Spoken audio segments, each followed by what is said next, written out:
Bien, chicos, en esta pregunta 21 de cilindros nos dicen que la medida del radio de un cilindro, eh, vamos a verlo por aquí, dice la medida del radio de un cilindro circular recto es 5, ¿ok?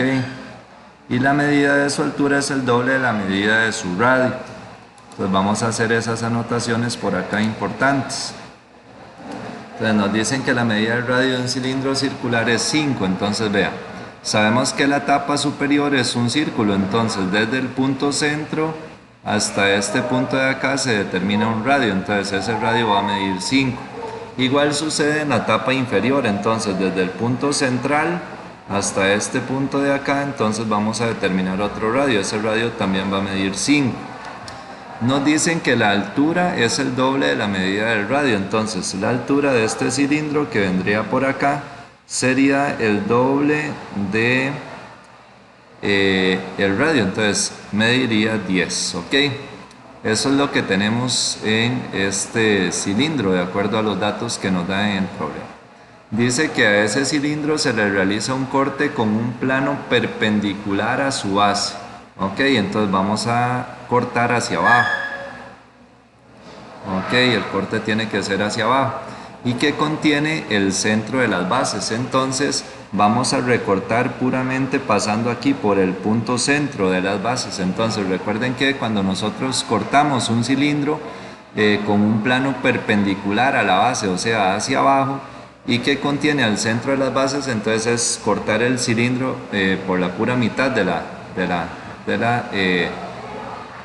tapa superior y por la pura mitad de la tapa inferior. Ok, tenemos que pasar por el centro de este círculo. Ok, entonces nosotros vamos a hacer ese corte. Recuerden que cuando formamos este corte aquí pasando por el puro centro del cilindro, entonces la figura que se va a formar, ok, cuando recortamos sería un rectángulo. Entonces vemos que aquí iría, ok, cortaríamos por acá y entonces recuerden que lo que veríamos sería, bueno, si yo tenía veríamos una figura así, si yo tenía todo el círculo acá de la tapa superior y estoy pasando por el puro centro, entonces me quedaría una figura como esta.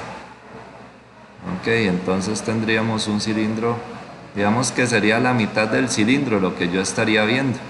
Ok, algo como así. Entonces yo recorté este cilindro en la pura mitad.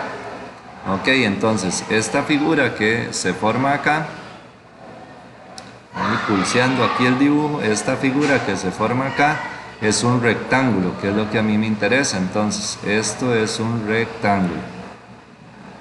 Ok, ese rectángulo tiene las siguientes dimensiones. Como pasé por el puro centro, entonces esto sería un radio, esta distancia sería otro radio, esta sería la altura del cilindro y aquí me quedarían también dos radios, ok.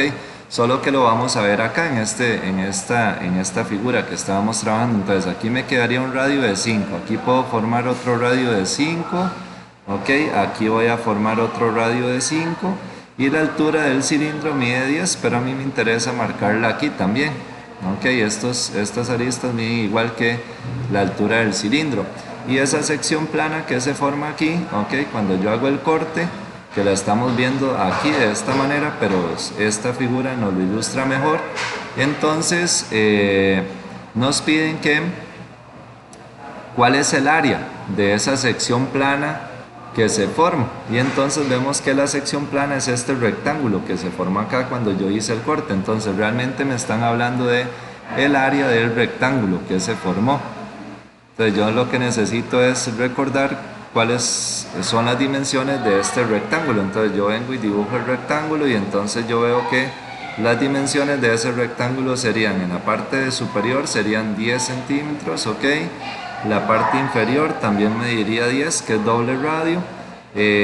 La altura, aquí mide 10 y aquí mide 10. Entonces realmente sería un cuadrado lo que estamos manejando. Es un rectángulo también. Entonces el área es lado por lado. El área de un rectángulo, un cuadrado es lado por lado. Entonces aquí el área nos quedaría 10 por 10. Y 10 por 10 serían 100 centímetros cuadrados. Ok. ¿Cuál sería el área? Entonces la respuesta correcta sería la opción D, 100.